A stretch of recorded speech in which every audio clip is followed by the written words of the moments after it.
Everyone thinks foldables fail outdoors because of brightness. The bigger problem is glare and that ugly crease catching sunlight at the worst angle. The Z Fold 8 Ultra might attack both at once. If the leaks hold, this is the first time Samsung's big foldable looks truly usable outside. Here's the headline. Samsung's next big book-style foldable might finally fix the two things that ruin the wow factor the second you step into daylight. First, the crease. Second, the reflections.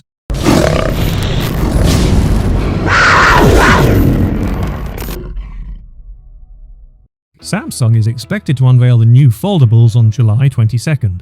That lineup should include the Z Fold 8, the Z Fold 8 Ultra, and the Z Flip 8. We're also expecting wearables on the same stage, like the Galaxy Watch 9 and the Watch Ultra 2. Same event, same flex.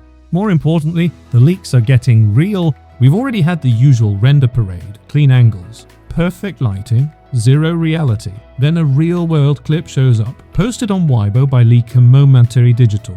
And that's the kind of leak that actually matters. It's a device in somebody's hand.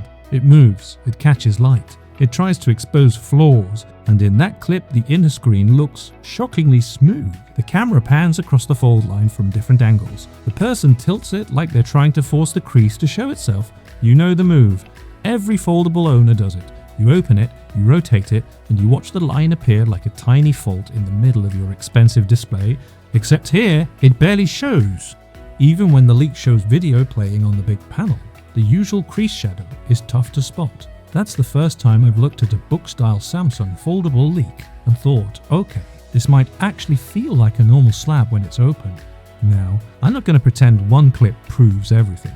Fold lines can get worse with use. The material flexes, the hinge tension changes, micro wear adds up, and we have no clue how many open-close cycles that specific unit has seen, but that's the point. If an early unit already looks this clean on camera, Samsung might finally be close to the creaseless experience people have begged for since the first generation, and that alone would be huge, because the crease isn't just cosmetic, it messes with readability, it catches highlights, it makes text look warped when you scroll, it reminds you constantly that you're using a compromised device. Now, let's talk about the other half of this story, because it's the more unexpected upgrade. A report from Tipster Ice Universe claims the Z Fold 8 Ultra will be Samsung's first foldable to get an anti-reflective coating on the inner panel.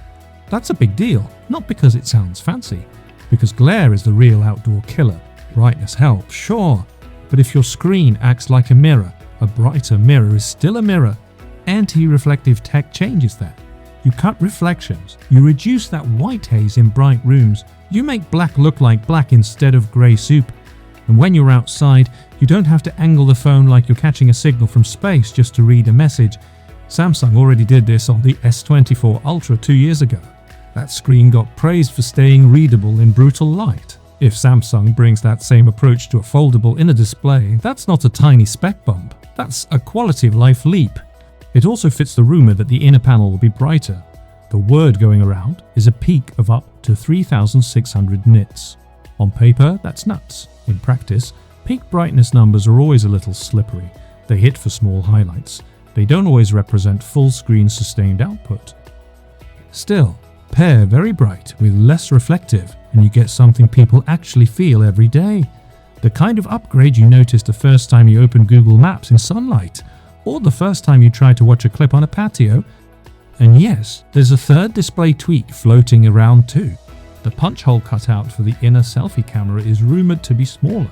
That sounds minor until you remember what you do on the big screen. You read, you browse, you split screen, you watch video.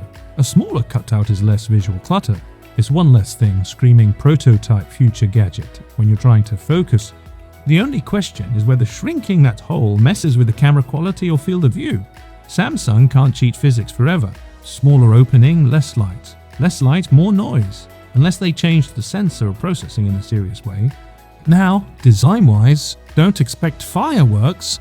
Based on leak renders, the Fold 8 Ultra looks similar to last year's shape. Samsung seems to be sticking with a familiar shell and focusing on what's inside. Honestly, I prefer that. A foldable doesn't need a new silhouette every year. It needs fewer compromises. Color options in the leaks include white, black, and purple. And the purple is the one that pops. It's the only one that looks like it belongs on a premium device instead of a corporate laptop. Performance, should be what you'd expect from a 2026 flagship. The rumored chip is the Snapdragon 80 Elite Gen 5 for Galaxy. That for Galaxy label usually means slightly higher clocks and Samsung-specific tuning. You're also looking at 12 gigs of RAM and 256 gigs space storage, with 512 gigs and 1 terabyte variants likely offered. That's fine. That's not the report. The story is the screen, because the screen is the product. Nobody buys a book-style foldable because they're dying for a different processor. They buy it because they want a pocket device that opens into a mini tablet and actually feels good to use. So let's stack up the rumored display package as a whole. The cover screen is expected to be 6.5 inches.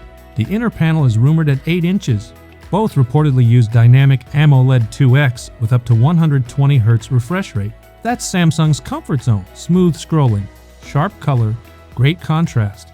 The question has always been the fold line and reflections. If Samsung really nailed a near-invisible crease and adds anti-reflective treatment, the Z Fold 8 Ultra becomes a different class of device overnight. Not because it's new, because it stops fighting you. Now, I do want to point out something that annoys me.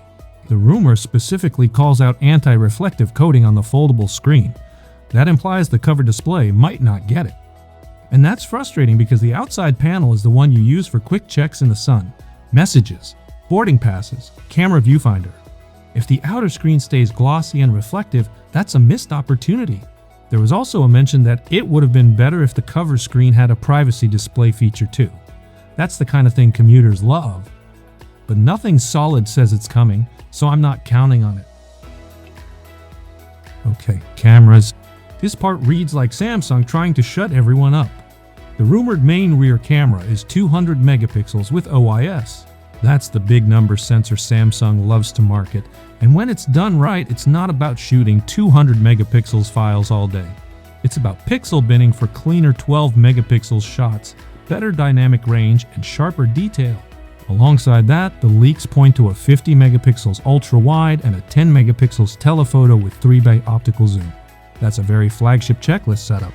And on a foldable, it matters because you can actually use the big internal display as a giant viewfinder when the phone is partially folded. It's one of the best things about the form factor. For selfies, the rumor says 2 10 megapixels cameras, one on the cover, one on the inner display. Again, the interesting part isn't megapixels, it's whether the inner camera becomes less distracting thanks to the smaller cutout. Battery and charging also looks solid. A 5000 mAh battery is rumored, plus 45W wired charging and 15W wireless with Qi 2 ready support. That's not the fastest charging on Earth, but it's respectable. And for a big foldable, battery life is always the quiet deal breaker. If the screen gets brighter and less reflective, Samsung needs to keep efficiency tight or people will feel the hit.